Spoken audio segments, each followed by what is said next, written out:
La carta. A los 5 o 6 meses de que Adrià se hubiera marchado, me encontré con una amiga y hablamos un rato. Le expliqué que desde el primer día me había refugiado en la lectura. Leía libros que hablaban de la muerte porque quería saber dónde estaba Adrià, cómo lo podía ayudar y qué podía hacer por él como madre. Buscaba y buscaba, pero cuando acababa un libro, siempre me quedaba con la idea de que lo más importante en esta vida es amar. Ella me escuchaba y un día me dijo que conocía a un chico con quien me gustaría conversar.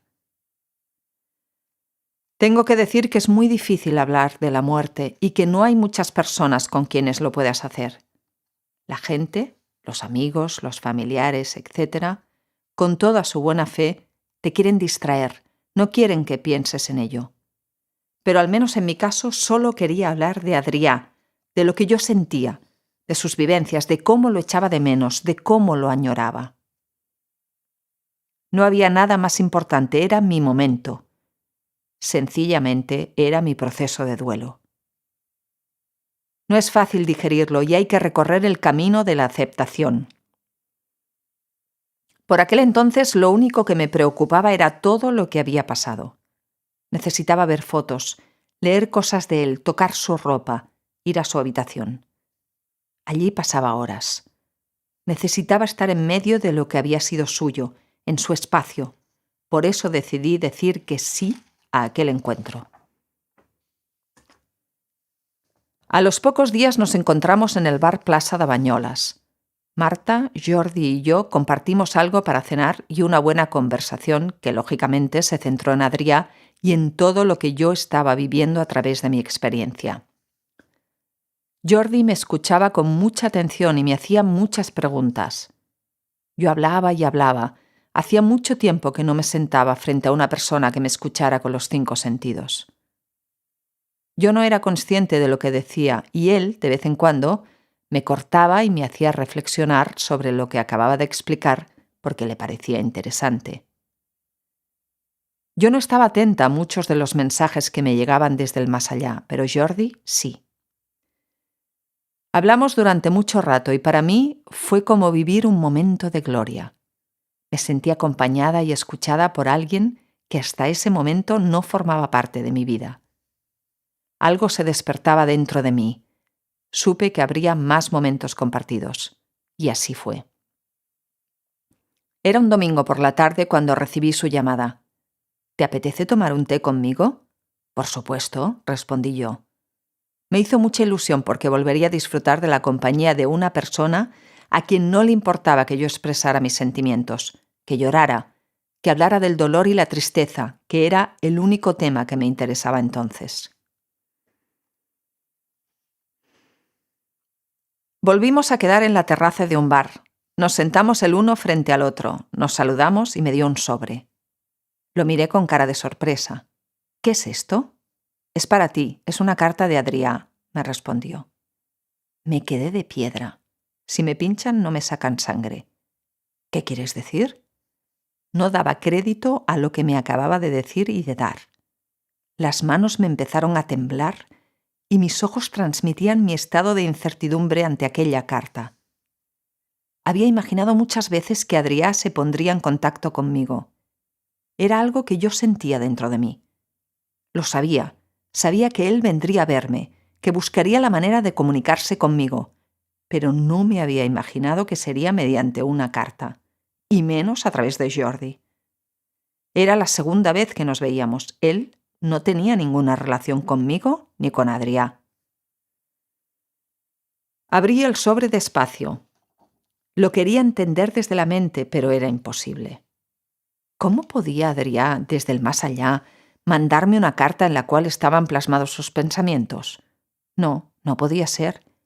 No me lo podía creer.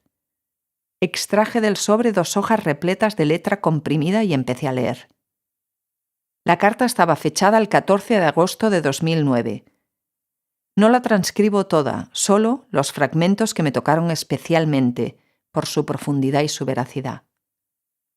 Primeramente me habla de cómo era él, descripción con la cual estoy totalmente de acuerdo. Yo quería ser amo de mí mismo, de mi tiempo, de mi vida. Mi vida solo mía, para mi libertad, para disfrutarla. Sé que no nos entendimos mucho, perdimos la oportunidad de hablar de corazón a corazón, pero a pesar de todo, hoy guardo de ti, en mi espíritu, un gran amor y mucha comprensión de todo lo que, humanamente, porque era muy joven, no pude comprender entonces. Antes de morirme pude admirar todo tu gran amor de madre. Te agradezco tu paciencia infinita cuando me defendías delante de todo el mundo y les decías que cuando madurara les daría 100 vueltas a todos. En aquel momento de la lectura me quedé boquiabierta. ¿Cuántas veces había dicho aquellas palabras? ¿Cuántas veces lo había defendido ante su hermano David, que en momentos de mucho trabajo se enfadaba con Adrià y lo trataba de gandul con toda la razón del mundo? Porque mientras David siempre nos había ayudado y se había preocupado por el negocio, Adrià hacía todo lo contrario.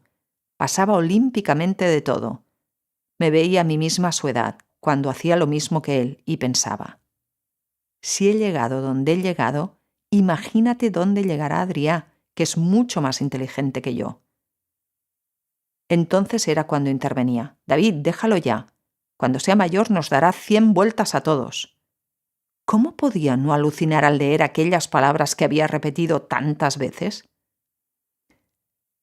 La segunda cosa que me impactó fue leer: deseabais que no hubiera pasado nada y que yo estuviera allí, en mi cama, con mis bambas.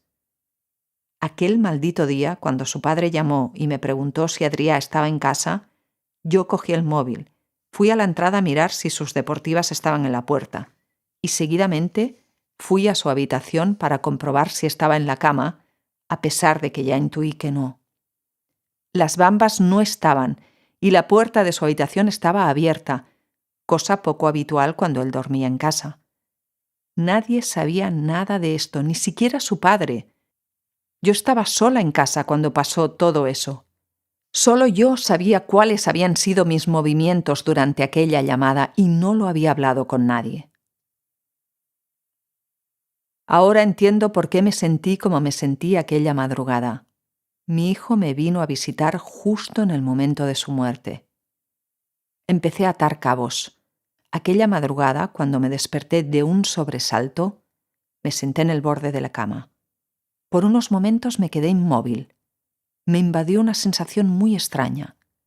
No sabía lo que me pasaba, y a pesar de que me volví a estirar en la cama, entré en un estado no habitual en mí. No dejaba de dar vueltas. Estaba angustiada, nerviosa y con una sensación de ansiedad continuada. Ahora sé que su espíritu estaba allí. Vino a verme porque quería explicarme lo que había pasado, o quizás ni él mismo lo sabía. De repente se encontraba perdido en otra dimensión, en un mundo desconocido. Por eso buscó el calor de su madre. Siempre he pensado que entre una madre y un hijo existe un cordón umbilical que, a pesar de ser como un hilo invisible, se siente, se percibe. Cuando leí aquel fragmento, mi alma recibió las respuestas a muchas de las preguntas que se había estado haciendo. Para acabar, compartiré un escrito que habla del amor entre un hombre y una mujer y que para mí es la respuesta a la pregunta que hice a Adrià en la última cena que compartimos. ¿Estás enamorado? No me fui cuando todos creíais que ya no estaba. Me fui hace un par de días, cuando mi alma reconoció su semblante. Quizás, mamá, no me reconozcas en estas palabras, pero ahora ya no soy el que conociste. Ahora soy el que siempre fui, incluso antes de estar en tu vientre. Ahora soy realmente quien soy. Es mi espíritu el que te habla, mi espíritu libre y en paz. Sí, existe otro mundo, con otros límites que también hay que traspasar. Yo tuve tentaciones de quedarme colgado del corazón de Lía, porque vi que me amaba de manera pura y transparente. Que no te duela si optaba a hacerlo por ella en lugar de por ti. Son amores tan distintos. Quizás nunca supe que me amaba con aquella transparencia. Suponía que era como un juego y necesité morirme para entender que la energía que genera el amor sincero es encantadora. Aunque lo cierto es que después de aquel estado latente, que en la tierra denominamos muerte, todavía continué allí, entre mis cosas y entre todos vosotros. Aún y así te digo que había una luz tan intensa, tan fuerte, tan penetrante, que me invitaba a seguir. Algo había más allá, y con mi curiosidad quise averiguarlo. Así me fui. Me dirigí hacia aquella luz, dejándome llevar. Ya no existía el miedo, ni el odio, ni el deseo. Simplemente yo sabía dónde iba y me dejé llevar. Había alguien, como detrás de una tela fina y suave. Era una imagen de mujer. Sé quién era, aunque no te lo sé explicar exactamente. Era una mujer que me conocía y que me facilitaba poder dar ese paso. Y así fue. La carta acaba con estas palabras. Descansa en paz, no sufras, no llores. Sencillamente da las gracias a la vida por lo que pudiste darme y por lo que yo te di. Por todo aquello bueno que tuviste con mi llegada. Y recuerda que es ahora, con mi muerte, cuando empiezan tus preguntas y todas tienen respuesta. Me quedé muda. No sabía qué decir. Solo le pude dar las gracias a Jordi y preguntarle de dónde la había sacado. No entendía nada, y por muy espiritual que yo creyera ser, aquello me superaba. Me explicó que le había pedido a una señora que se llama Carme y que vive en Lleida que contactara con Adrià. Jordi la había conocido a raíz de un libro que él había escrito. Por aquel entonces Carme era profesora en un instituto de Lleida. Actualmente está jubilada y tenía este don. De pequeña, ella ya sentía que era especial y diferente. Más adelante, cuando tuve el honor de conocerla, me decía riéndose que en la escuela la apodaban la brujita. A partir de aquel momento compartí muchos ratos con ella y con su compañero Ramón. El año siguiente, Carme editó un libro, El laberinto de las luciérnagas, que se presentó en Banyoles. Fue mi invitada e hice todo lo posible para facilitarle la presentación, que fue todo un éxito. Y no tan solo por el libro en sí, sino por sus dedicatorias. La gente hacía cola para obtener la suya. Eran como un mensaje personal e intransferible de conexión con el universo. Cada cual recibía el que realmente necesitaba en aquel momento. Todo esto a mí me dio vida. Me sentía especial en todos los sentidos. Primero, por haber encontrado a Jordi en mi camino. Después, por la llegada de la carta. Y más tarde por conocer a Carme, la persona que había hecho posible la conexión con Adrià. Todo aquello era de película. Hubo otros muchos momentos, pero estos me llenaron de energía y me ayudaron a avanzar por este camino tan doloroso que es la aceptación, tanto de la muerte como de la impotencia por no poder cambiar lo que ha pasado. No estamos preparados para recorrerlo y nadie nos enseña. La muerte da miedo porque es algo que no conocemos. Nunca hablamos de ella. Podemos hablar de todo menos de la muerte. Es el miedo a lo desconocido, como si no formara parte de la vida, y sin embargo, es todo lo contrario. Es lo único que tenemos seguro cuando nacemos. De hecho, vivimos de espaldas a esta realidad porque no queremos creer que tarde o temprano sucederá. Vivimos siempre en un estado de posesión, como si todo fuera nuestro. Nuestra vida, la vida de nuestros hijos, la de todos nuestros seres queridos, pero no es cierto. Todo es un regalo del universo. La muerte de Adrià me ha enseñado a valorar todo lo que tengo, a ser agradecida y a amar más que nunca. Cuando vives la pérdida tan de cerca te das cuenta que todo es volátil, que hoy sí y mañana no lo sabes. Cuando eres consciente de ello y entiendes su significado, cambias tu actitud ante la vida. Nada dura para siempre, y al comprenderlo es cuando realmente quieres disfrutar al máximo de cada momento. Y disfrutar para mí es presencia, es valorar a las personas que forman parte de mi vida, es compartir momentos, es escuchar, es simplemente estar ahí. La vida está en constante movimiento, todo es pasajero. La muerte ha sido una gran lección para mí. De hecho, es la lección de mi vida.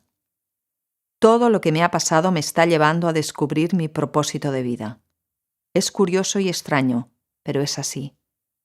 Yo no sería la persona que soy ahora si no hubiera pasado por esta experiencia. A estas alturas, solo tengo palabras de gratitud.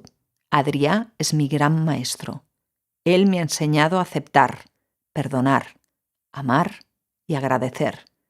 Son 4 palabras mágicas que sanan el alma y gracias a las cuales yo he encontrado mi paz interior.